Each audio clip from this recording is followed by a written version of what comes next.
Hello students, this is Parveen Solanki from PH Rock College. Friends, today we are going to discuss about the contract of agency.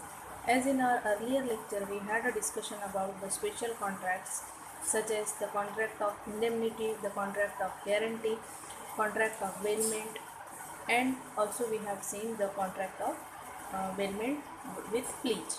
And now today we are going to discuss the contract of agency. Friends, contract of agency is defined under section 182. Now, who is an agent?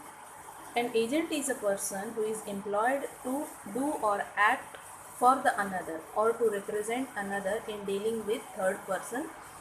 Okay means एक agent ऐसा person होता है जो किसी third party के behalf पे किसी another person के बिहाफ पे काम करता है. The person on whose behalf the agent is working is called as principal, and the principal appoints to a person to work on his own behalf is called as an agent.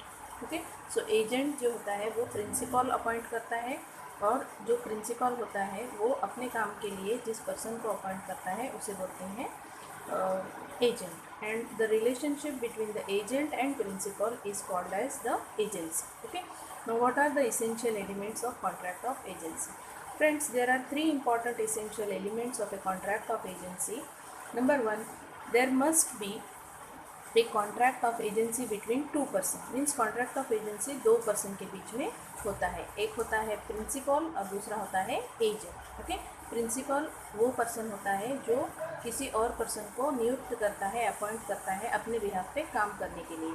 Okay, and agent वो person होता है जो principal ने appoint किया होता है उसके काम करने के लिए. ठीक है, तो दो लोग, there must be the contract of agency between two persons. Number two, second essential element है the contract must be to appoint a person for acting or representing the principal.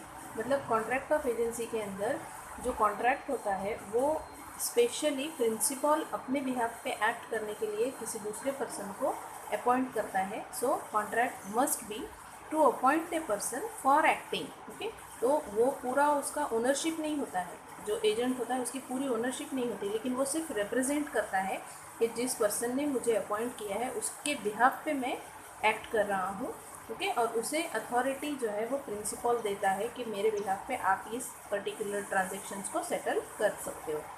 Third इसका एसेंशियल एलिमेंट है the person thus appointed must have the required contractual capacity to represent the principal in principal's relation with the third person. मतलब एक जो principal की जो capacity होती है contract में एंटर होने की, वो सारी कॉन्ट्रैक्चुअल कैपेसिटी जो है वो दो आपका जो एजेंट होता है उसके अंदर होनी चाहिए. Okay, so the person thus appointed must have the required contractual capacity to represent the principal in principal's relation with third party.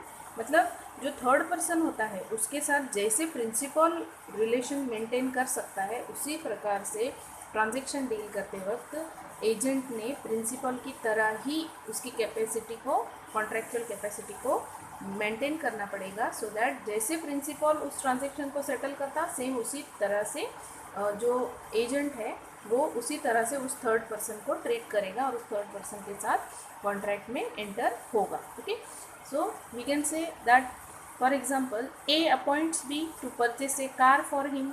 Now here A is the principal, okay, and B is an agent. Okay, A appoint कर रहा है B को car purchase करने के लिए, तो ए appoint करने वाला पर्सन है तो ए क्या कहलाएगा, प्रिंसिपल कहलाएगा, और बी जो है वो एक एजेंट कहलाएगा ए का. Okay, and the relationship between these two is called as the contract of agency.